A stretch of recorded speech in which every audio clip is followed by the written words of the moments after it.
Olá e sejam bem-vindos ao CultoCast, que hoje vai falar de uma das principais corridas automobilísticas do mundo, as 500 milhas de Indianápolis. O CultoCast começa agora!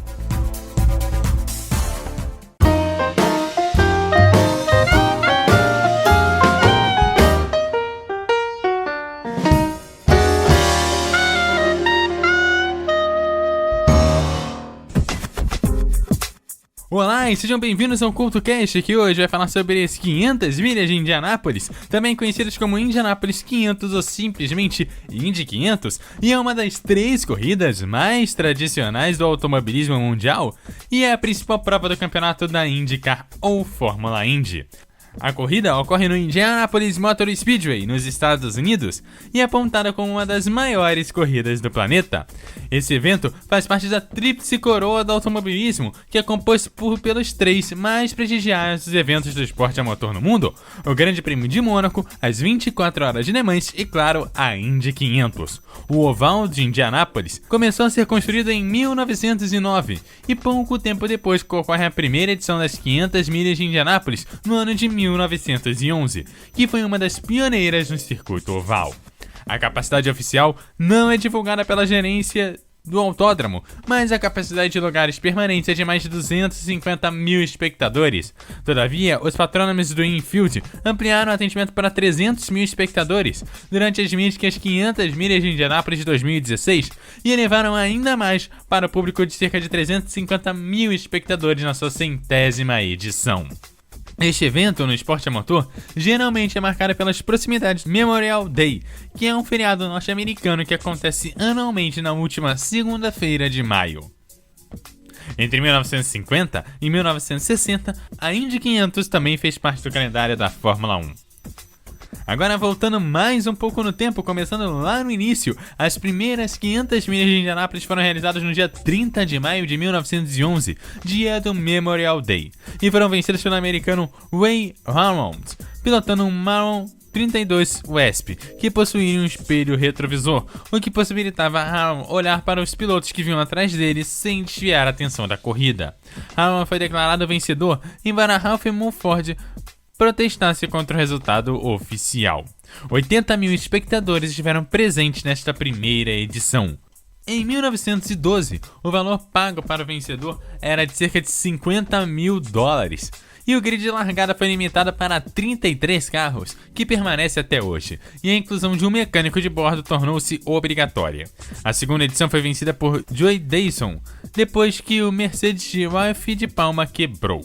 Embora a primeira corrida fosse ganha por um piloto americano ao volante de um carro americano, os fabricantes europeus, como a italiana Fiat ou a francesa Peugeot, logo desenvolveram seus próprios veículos para ganhar o evento, o que fizeram de 1912 a 1919. Após a Primeira Guerra Mundial, os pilotos nativos e os fabricantes americanos recuperaram seu domínio na corrida. O engenheiro Harry Miller estabeleceu-se como o mais competitivo dos construtores do pós-guerra. Seus progressos técnicos permitiram-lhe ser indiretamente ligados a uma história de sucesso que iria durar até meados dos anos de 1970. Segundo o regulamento europeu, as cilindradas limitavam a 3.000 durante o período de 1920 e 1922, 2.000 de 1923 a 1925 e 1.490 entre 1926 e 1929. A corrida de 1920 foi vencida por Gaston Chevrolet em um Frontenac, preparado por seus irmãos, alimentado por um motor de 8 cilindros para ganhar as 500 milhas de Indianápolis de 1920. Para a edição de 1923, as regras mudaram. A presença de um copiloto que fazia parte da função de mecânico a bordo não eram mais necessárias. Primeiro, um carro com supercompressor venceu a corrida de 1924 e em 1925, Pat De Paolo foi o primeiro a ganhar a corrida com uma média de 100 milhas por hora, em torno de 160 km por hora, com uma velocidade média de 101,13 milhas por hora. E daqui a pouco, o final da década de 1920 e também como foram as 500 milhas de Indianápolis nas décadas seguintes. A seguir você curte o som de Janis Joplin aqui no CultoCast.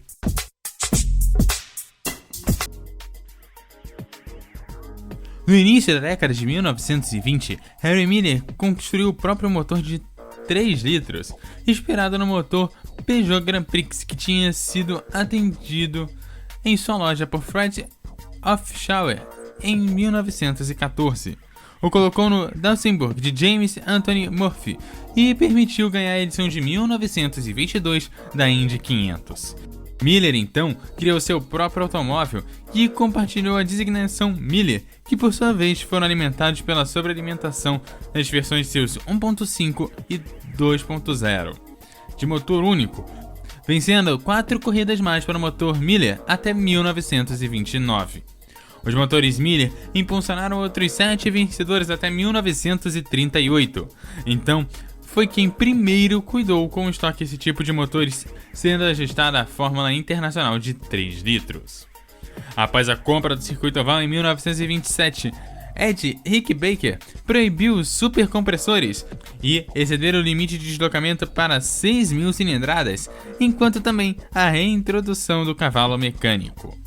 Em 1935, os ex-funcionários de Miller, Fred Hofschauer e Leo Gosen, já tinham alcançado a primeira vitória com o brevemente famoso Hofhauser, de 4 cilindros, ou o motor Hoff. Esse motor foi sempre conectado com a história de Brickyard, com um total de registro de 27 vitórias até 2015, em forma naturalmente esperada com o supercompressor, e ganhando da mesma forma um recorde de 18 anos consecutivos entre 1947 e 1964. Depois de 2 décadas ausentes, os fabricantes europeus retornaram a Indianápolis, pouco antes da Segunda Guerra Mundial, fazendo assim um breve retorno, com a concorrência de Maserati 8 CTF, permitindo Wilbur Shaw a se tornar o primeiro piloto a vencer consecutivamente em Indianápolis em 1939 e 1940.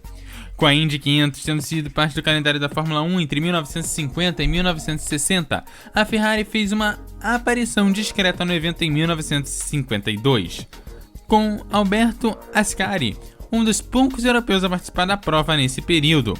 Mas as inscrições vindas de europeus foram escassas durante esses dias.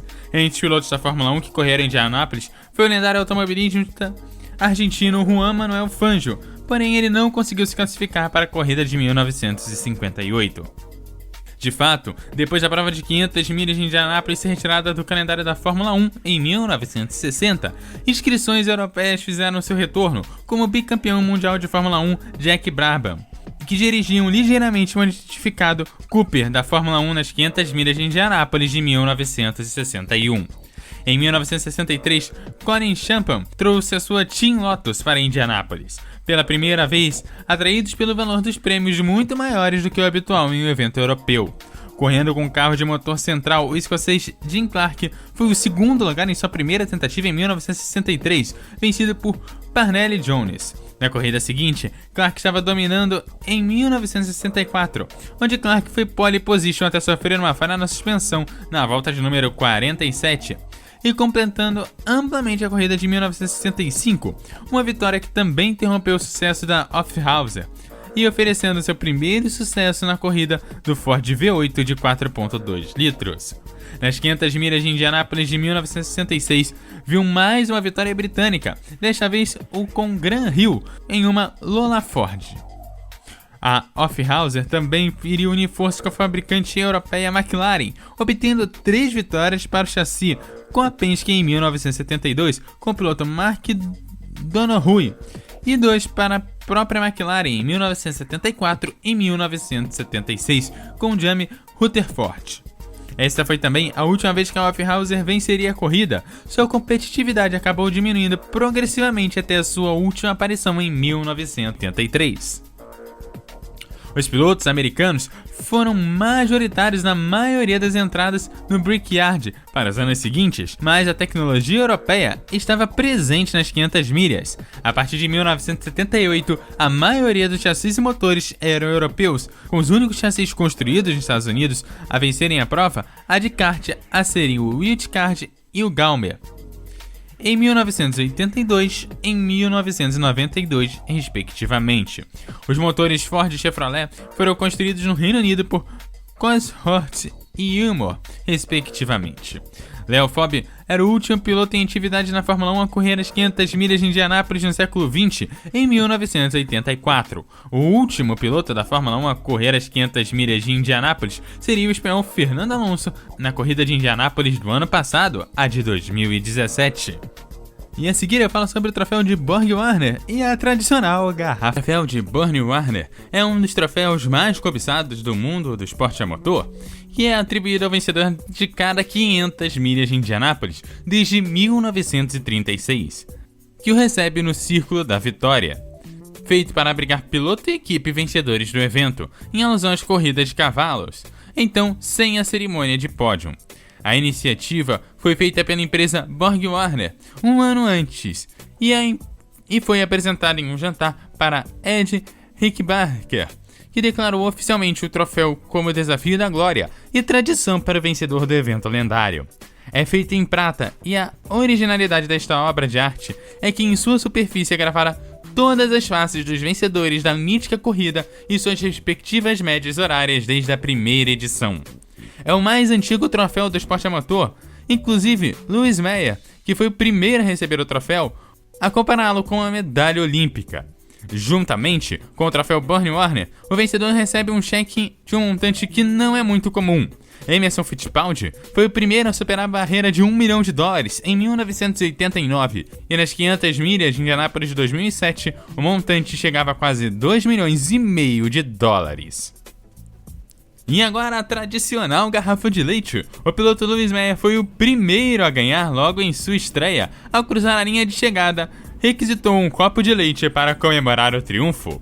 Quando ele repetiu em sua terceira vitória em 1936, voltou a pedir um copo de leite, mas em troca recebeu uma garrafa de leite, muito mais comum no sul nos Estados Unidos. Um hábil fotógrafo imortalizou o momento onde ele bebeu uma garrafa realizada com 2 dedos. Os outros 3 mantinha aberto em alusão às suas 3 vitórias. Um executivo de uma empresa leiteira local viu a oportunidade de marketing na imagem e esse ato foi repetido nos próximos anos, com exceção do período entre 1947 e 1955. Aparentemente não estava oferecido, mas a prática foi reinventada em 1956 e vive até o presente, com exceção da corrida de 1993 de Emerson Fittipaldi, que vencedor dessa edição pediu que lhe dessem um suco de laranja. Afinal, ele estava investindo na época em exportação do suco de laranja para os Estados Unidos. E daqui a pouco eu comento sobre os principais números da Indy 500 aqui no CoutoCast. Fala Indy aqui no CoutoCast, começando pelo próprio circuito, que é composto de 2 certas longas, que tem cerca de 0,625 milhas, ou cerca de 1.000 metros. Ele contém também 2 retas curtas, com cerca de 0,125 milhas, ou 200 metros. As 4 curvas do circuito têm 0,250 milhas, ou cerca de 400 metros, e uma inclinação de 9 graus. No total, a pista tem cerca de 2,5 milhas, ou 4 quilômetros. As médias horárias foram evoluindo pouco a pouco através dos anos das 500 milhas de Indianápolis. Na primeira corrida, a média foi de 70 milhas por hora, ou cerca de 110 km por hora, já passando das 80 milhas na própria década, em 1914, batendo 80 milhas, ou 130 km por hora. Os 100 milhas por hora foram batidas em 1925 e conseguiu bater as 130 milhas por hora ou 210 km por hora em 1954. Em 2014, a corrida com melhor média horária em 2 décadas foi bater 187 milhas por hora ou 300 km para o brasileiro Tony Canaan em 2014. O recorde anterior teria sido 180 milhas por hora ou 290 km por hora no ano de 1990. Saindo da média horária da corrida como um todo para as médias horárias das classificações, na classificação conseguiu-se cerca de 382 km por hora ou cerca de 237 milhas por hora em 12 de maio de 1996, ao conseguir fazer toda uma volta em 0,37,895. Os maiores campeões das 500 milhas de Indianápolis, com 4 vitórias, nós temos A.J. Foyt, que venceu em 1961, 1964, 1967 e 1977. e Al Unser, que venceu em 1970, 1971, 1978 e 1987. Rick Mayers, que venceu em 1979, 1984, 1988 e 1991. E também é recordista de pole positions em quantidade e em sequência, e um dos poucos que possui 2 pole positions consecutivas. O brasileiro que mais venceu foi o Hélio Castro Neves, vencendo em 2001, 2002 e 2009, seguido de Emerson Fittipaldi, que conseguiu 2, em 1989 e 1993. Já o maior número de vitórias consecutivas, com 2, nós temos Will Shaw, que venceu em 1939 e 1940 e o primeiro a consegui-lo, o Maui Rose, que venceu em 1947 e 1948, o Bill Vukovich, que venceu em 1953 e 1954, Al Unser, que venceu em 1970 e 1971, e o último a conseguir foi o brasileiro Hélio Castro Neves, vencendo em 2001 e 2002. E os primeiros pilotos a vencerem em sua primeira entrada na Indy 500, começando com o Roy Howes, que venceu logo a primeira Indy 500 em 1911, seguido de Ulysse Gonks em 1913, René Thomas em 1914, Frank Lockhart em 1926, George Sunrise em 1927, Graham Hill em 1966, Juan Pablo Montoya em 2000, Hélio Castro Neves em 2001 e o Alexander Rossi em 2016. E os pilotos com mais pole positions tem o Rick Mayers, que conseguiu 6 pole positions em 1979, em 1982, em 1986, em 1988, 1989 e 1991, seguido pela galera que conseguiu 4, o Ray Max, o Wex Myers, o AJ Foyt e o Hélio Castro Neves, que conseguiu sua última pole position em 2010. O maior domínio de voltas em Indianápolis até o ano de 2015, o Bill Arnold conseguiu liderar 99% das voltas em 1930, seguido de Bill Volkovich em 1953, que liderou 97% da corrida, e o Jim Clark em 1965, que liderou em 95%, assim como Al Unser também conseguiu a mesma porcentagem em 1970. O brasileiro que conseguiu o maior domínio em uma corrida de Indianápolis foi o Emerson Fittipaldi, que liderou em 1989 79% das voltas. A seguir, uma das músicas que pensou em motor, você pensa nela, aqui no CoutoCast. E assim vai se encerrando mais um CoutoCast. E eu te lembro que você me segue no @EduardoCoutoRJ no Twitter. E no Facebook você também me acha como EduardoCoutoRJ. Aquele abraço e até a próxima!